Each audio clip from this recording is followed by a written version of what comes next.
জানি যে ট্রাম্পের যে শুল্ক নীতি সেটি আদালতের মধ্য দিয়ে সেই শুল্ক প্রদান করার যে নীতি সেটি বাতিল করা হয়। ফলে অন্যান্য দেশ থেকে 10 থেকে 15% শুল্ক তারা এখন আদায় করতে পারবে এবং বাংলাদেশে সেটা 19%। বন্ধুরা, এছাড়া আপনারা জানেন যে যে শর্তগুলো রয়েছে তার মধ্যে বিশ্লেষকরা বলছেন প্রায় 131টি শর্তই বাংলাদেশের বিপক্ষে যাবে, আর মাত্র 6টি শর্ত বাংলাদেশের জন্য এই শর্তগুলো একটা ক্ষতির দিক নিয়ে আসবে। আপনারা জানেন যে যে বাণিজ্য চুক্তি করা হয়েছে তার মাধ্যমে আমাদের জ্বালানি, কৃষিপণ্য সহ আমাদের জন্য বিমান ইত্যাদি ক্রয় করার ক্ষেত্রেও যেই শর্ত আরোপ করা হয়েছে সেই শর্তের মধ্য দিয়ে বাংলাদেশের অর্থনীতি লাভের চেয়ে ক্ষতির দিকেই বেশি ঝুঁকে পড়বে। সেই জায়গা থেকে সারা দেশে এই চুক্তির বিষয়ে সরকারের দৃষ্টি আকর্ষণ করা হয়েছে।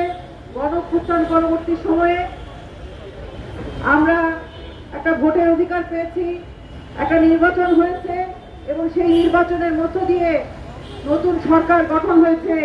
আমরা সেই সরকারের কাছে আহ্বান করি বাংলাদেশের জনগণের যে ভাবনা, বাংলাদেশের সার্বভৌমত্ব নিয়ে, বাংলাদেশের অর্থনীতির স্বার্থ নিয়ে, বাংলাদেশের স্বার্থ যাতে এই চুক্তির মাধ্যমে কোনোভাবে না ক্ষুণ্ণ হয়, সেই জায়গায় আমরা আশা করি বর্তমান সরকার, বিগত সময়ে অন্তর্বর্তীকালীন সরকার যে চুক্তি করে গিয়েছে সেই চুক্তির পুনর্বিবেচনা করবেন, সেই চুক্তি সংশোধন করার জন্য যা যা উদ্যোগ নেওয়া দরকার সেই উদ্যোগ গ্রহণ করবেন।